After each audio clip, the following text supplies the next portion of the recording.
I didn't go to the cottage this year. Didn't bring a single case of beer. Didn't load the truck. Didn't answer the first 3 calls. My name is Stewart Mackay. I'm 53 years old, and for 11 summers I was the man who made the long weekend happen. The one everyone else just showed up to. They told people I'd gone cheap, that I'd changed, that I was being difficult. What they never told anyone was who had been writing the checks. It started the way these things always do, not with a plan, but with a favor that never got returned. My brother-in-law bought a piece of land outside Perry Sound, back when the market was still reasonable. About 45 minutes off the highway, on a gravel road that turned to mud every spring. He'd gotten a good deal on it. The kind of good deal that sounds better over beers than it actually is, because what he'd bought was a cleared lot with a rusted propane hookup and a half-finished bunkie that someone had given up on midsummer. His wife, my sister, called it a project. The rest of us just called it what it was. But he had the land, and my wife's family had a tradition. And somehow, the year my sister convinced everyone to hold the summer-long weekend there, instead of renting a provincial park campsite, I ended up driving up with my truck loaded and my credit card ready, because that's what I did. That's what I'd always done. You show up, you contribute, you don't make it weird. The first year I bought the groceries for 12 people. 4 days, 3 meals a day, plus snacks for the kids, plus the propane, plus 2 flats of beer and a case of wine my mother-in-law preferred. I also rented the portable toilet because the bunkie only had an outdoor privy that hadn't been serviced in God knows how long. I paid for the firewood because my brother-in-law's contact had bailed last minute. I bought the ice, 3 bags of ice, twice. When I added it up on the drive home, I do that. I'm an estimator by trade. Numbers are just how I think. It came to just over $1,800. My wife said, "That's not so bad for a family thing." I nodded. I didn't say anything else about it. The next year, my sister called me in April, not to ask if I was coming, not to ask what I thought. She called to tell me she'd found a better propane supplier, and did I want to set up the account under my name, because I had the good credit history. I said sure. Then she mentioned the deck they were adding. Just a small deck, off the bunkie, so the older folks had somewhere to sit in the shade. My brother-in-law was doing the build himself, mostly, but the materials, the lumber, the hardware, the concrete for the footings, that was going to run a bit. Did I want to throw in on that, as an investment in the property? Because eventually the thinking went, everyone would benefit. The deck cost me $640. I was never put on the title. I want to be honest about something, because I know how this sounds from the outside. I wasn't naive. I wasn't stupid. I was a fully grown man in his early 40s who ran his own estimating business, who understood contracts and costs, and what it meant when someone's word wasn't backed by anything in writing. I knew all of that. I understood every word of it. What I didn't understand, and what took me the better part of a decade to actually accept, was that I kept saying yes because I wanted it to work. I wanted the long weekend. I wanted my kids running around a lake with their cousins. I wanted my wife to have that. I wanted the version of family that looked like those 4 days felt, on the good years, when everyone was easy, and the weather held and nobody fought about anything. I was buying that feeling. Year by year, check by check, I was buying access to something I thought was mine by right, but had somehow, without my noticing, become conditional. My colleague Bruce was the one who finally said it out loud. We were doing a site visit in Barrie this September after the 8th long weekend, and I was telling him about the coolers. I'd brought 4, filled them at home, drove them up, and he just looked at me over his coffee and said, "Why do you keep doing this?" I didn't have a good answer. "You're not doing it because you want to," he said. "You're doing it because you've trained them to expect it." I drove home that night turning that over. He was right, of course, but knowing a thing and doing something about it are about 40 miles apart. The comment that finally moved me wasn't even the worst one. The worst ones happened quietly, over the years, in the kind of low-voiced exchanges you're not quite supposed to hear but do anyway. My brother-in-law once told his buddy, I was around the corner of the bunkie, and the wind was right, that I was the kind of guy who liked to feel needed. Said it the way you'd describe a personality flaw. Like my willingness to contribute was some character defect he'd learned to work with. That one sat with me. I let it sit, the way I let most things sit, because I didn't want to be the guy who made it a whole thing at a family weekend.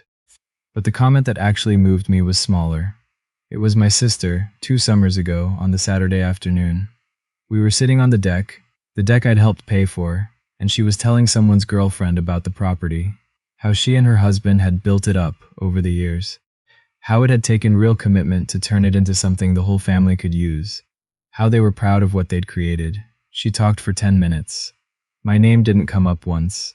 I sat there with my beer and I thought, she actually believes this. She has rewritten this so completely in her own head that she genuinely believes it. I was as invisible to her as the propane lines I'd been paying for since year 2. That night, I lay in the bunk I'd purchased, a fold-out cot I'd bought for the cottage, because there weren't enough beds, and I stared at the ceiling and I thought about Bruce's question. Why do you keep doing this? And for the first time, I couldn't find a single answer that held up. I didn't make a scene. That's important to understand. I didn't send an email, didn't call a meeting, didn't give anyone a speech. I just started paying attention to the gap between what I put in and what came back, and I let myself feel the actual weight of it instead of explaining it away.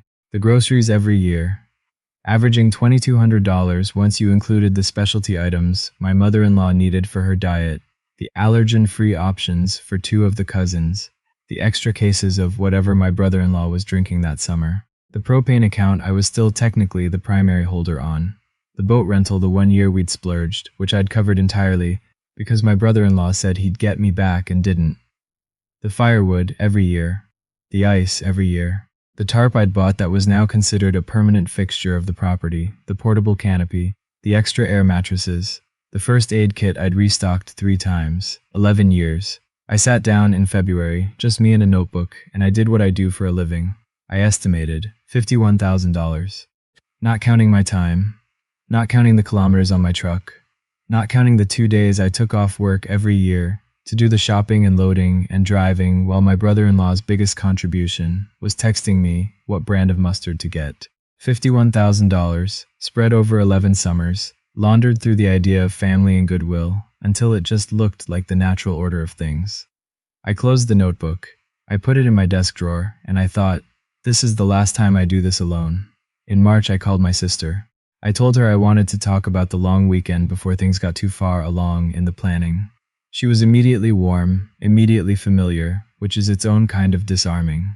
She has a way of being affectionate that makes it hard to get to the actual point, because you start to feel like you're being cruel just by bringing something up. I told her I needed to talk about the costs, that I'd been carrying most of them for a long time, and I thought this year it made sense for everyone to chip in equally. There was a pause. We contribute, she said. I said I knew she thought that, but the actual numbers told a different story. I wasn't accusatory about it. I kept my voice level. I told her what I'd been spending, not the full 11-year figure, just a rough annual average, around 4,000 to 5,000 depending on the year. Another pause, longer this time. Well, she said, you always seemed happy to do it. I told her happy wasn't the word I'd have chosen. She said she'd talk to her husband and get back to me. She never did. Not directly. What happened instead was that my mother-in-law called my wife 2 weeks later and said she'd heard there was some tension around the cottage plans this year, and was everything okay between me and my sister. That's how it travels in my wife's family. Never direct. Always triangulated through whoever is most likely to smooth it over. My wife told her mother it was fine. Then she came to find me in the garage where I was cleaning out the truck, and she said, "Can you just let it go this year?" I looked at her for a moment. She wasn't wrong to ask. She was tired of it before it had even started, and I understood that. But I also understood that "just let it go" was the sentence that had cost me $51,000. I told her I wasn't going to fight about it, but I wasn't going to fund it either. Not by myself. Not anymore. She went quiet. She didn't argue. I think underneath it all she knew I was right. I think she'd known for a while. May came and went. June arrived. The long weekend planning usually started in earnest by mid-June. The group text, the grocery list that was really just a list for me, the excited messages about how this year was going to be great. The group text came. I read every message. I didn't respond to the ones about food. I didn't respond to the ones asking if I'd called about the propane. I sent a cheerful message saying we were looking forward to it, and left everything else on read. My brother-in-law called me in late June. He doesn't usually call. We're not that close. We never have been. We exist in the same family orbit through my sister and my wife, and that's about the extent of it. When his name came up on my phone, I already knew why he was calling. He opened with small talk, asked about work, asked about my oldest son's hockey, asked about the truck. Then he cleared his throat and said he'd been talking to my sister, and he just wanted to make sure we were all on the same page about the weekend. I said I was on a very clear page. He laughed, a little uncertainly. Then he said something that I have thought about many times since. He said, "Look, we just don't want the weekend to be weird because of, money stuff. Money stuff. 11 years of money stuff." I told him it wasn't going to be weird at all. I told him I was planning to come up, spend time with the family, and that this year, like any reasonable group of adults, everyone would cover their own share of things. I told him I was happy to coordinate the grocery list if he wanted to split it 4 ways. My family, his family, my mother-in-law, and whoever else was coming, and we could each pay our portion. He said he'd have to talk to my sister. I said that was fine. I wasn't in a rush. He hung up and I could already feel what was coming. Not a negotiation, not a fair split. Just the slow withdrawal of warmth that is the only leverage people like this have. The weekend was the last Saturday of July. A Friday to Monday, we drove up. I want to be clear, I brought what my family needed. I loaded the cooler for the 4 of us. My wife, my 2 sons, me. I bought enough for our own meals, our own snacks, our own beer. I loaded it myself. I drove it up myself. I brought nothing for anyone else. When we arrived, my sister was standing on the deck. The deck I'd contributed $600 toward. With a look on her face that was trying very hard to be neutral and wasn't quite managing it. The weekend was polite in the way that things are when nobody wants to be the one to start something. My brother-in-law barbecued the first night. He hadn't bought enough for everyone, which I noticed. My mother-in-law quietly asked my wife if we had anything extra in our cooler, and my wife, because she is a kinder person than I am in many ways, gave her some of the chicken I'd packed. Saturday morning, my sister asked me if I'd thought to bring the big cooler, the blue one. The one I'd bought 8 years ago and had been hauling up every summer since, which everyone had come to think of as part of the property's permanent equipment. I told her I'd brought a cooler for our stuff. She said, "Oh." Then, after a moment, "We're a bit short on cold storage." I told her that was probably something to think about for next year. She looked at me for a long moment. Neither of us said anything else about it. Sunday afternoon is when it happened. My brother-in-law had gone into Parry Sound in the morning, to the grocery store, which I noticed, for the first time in 11 years of long weekends. He was visiting with his own wallet. He came back with less than I would have bought, and at higher prices because he didn't know the good spots. But he came back with something, and there was something almost satisfying about watching him figure out that weekends for 12 people require a certain volume of food. I was sitting on the dock with my younger son when my sister came and sat beside me. Her husband was up at the bunkie. The kids were in the water. My wife was reading in the shade. She sat for a minute before she said anything. Then she said, "Is this about the money?" I told her it was about a lot of things, but yes, money was part of it. She said she had no idea it had gotten to that level, that she'd always assumed, and here she paused, like she was searching for the right word, that I'd been comfortable with it. I thought about the deck.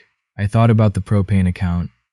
I thought about the first aid kit I'd restocked 3 times. I thought about the year I drove 4 hours round trip to pick up a part for the generator because it quit on the Friday, and I was the one people called when things went wrong. I told her that comfortable wasn't the same as willing, and that willing wasn't the same as fine. She got a little quiet. Not the silence of understanding. I know that silence. And this wasn't it. It was the silence of someone recalibrating, figuring out what approach might still work. Then she said, "I just feel like you're punishing us." I told her I wasn't punishing anyone. I was just not paying for things anymore. Those were 2 different things, and the fact that they felt the same to her was probably worth thinking about. She left the dock after that. I sat there with my son and we skipped rocks for a while and neither of us talked, and it was honestly one of the better moments of the weekend. We drove home Monday afternoon. The truck was lighter than usual, lighter than it had been in 11 years, because I wasn't hauling back a cooler full of everyone else's leftovers that I'd somehow always ended up managing. My phone was quiet until about 6:30 that evening, then it started. First my sister. I let it go to voicemail. She said she just wanted to talk, that things had felt off all weekend, that she hoped I knew the cottage was still a place for our family, and she didn't want this to change things. Then my brother-in-law, which surprised me slightly. He almost never calls on his own initiative. He said something similar but shorter. Because he is not a man who has ever had much to say, that wasn't better said through someone else. Then my mother-in-law, who I genuinely love, and who I think genuinely didn't understand most of what had been happening over the years, because she'd been told a particular version of it. She said she'd heard the weekend had been a little strained and she hoped everything was okay and that family was the most important thing. I texted her back, just her. I told her the weekend was fine, that I loved her, that we'd see her soon. The others I didn't return that night. I sat with my wife on the back porch, and she had a glass of wine, and I had a beer, and she said, "How do you feel?" I thought about it honestly. "Lighter," I said. She laughed a little, just a small laugh. But it was real. It's been several months since the long weekend. My sister and I have spoken, a few times carefully, around the edges of what happened. My brother-in-law and I have not spoken at all, which is not unusual for us in the off-season, and honestly suits me fine. What I know is this: the cottage is still there. The propane account, I finally learned, had been transferred to my brother-in-law's name. They'd apparently sorted that out quietly once it was clear I wasn't going to keep renewing it. The big blue cooler is still up there. As far as I know, I've decided not to ask for it back. $45, 11 years ago. Some things you just write off. My boys asked if we'd be going back next year. My older one is 16 and had actually enjoyed parts of the weekend in that low key, trying to look cool about it way teenagers have. I told him I didn't know yet, that it depended on a few things. What I didn't tell him was that for the first time in over a decade, the question of next summer was genuinely open. It wasn't a given. It wasn't a bill I was already mentally writing. It was just a question, the way it's supposed to be, the way any ordinary choice is supposed to feel. I don't know if my sister will ever fully understand what those 11 years cost me. Not just the money, though the money was real and it mattered, and I don't think I'll pretend otherwise. But the invisibility of it, the way my contribution had been so thoroughly absorbed into the background of those weekends, that its absence was felt immediately, but its presence had never once been acknowledged. They noticed in July. They noticed the moment the blue cooler wasn't there, and the big flat of beer wasn't there, and nobody had thought ahead about cold storage for 12 people in the middle of the summer. They noticed, and in noticing, they answered a question I'd been carrying for a very long time. Bruce asked me last week how the summer had gone. I told him about the weekend. He listened to the whole thing, didn't interrupt, didn't offer advice. When I was done, he just nodded and said, "Good. Just that good." I drove home thinking, yeah, that's exactly the word. The summer I stopped loading everyone else's cooler was the summer I finally had enough room for my own.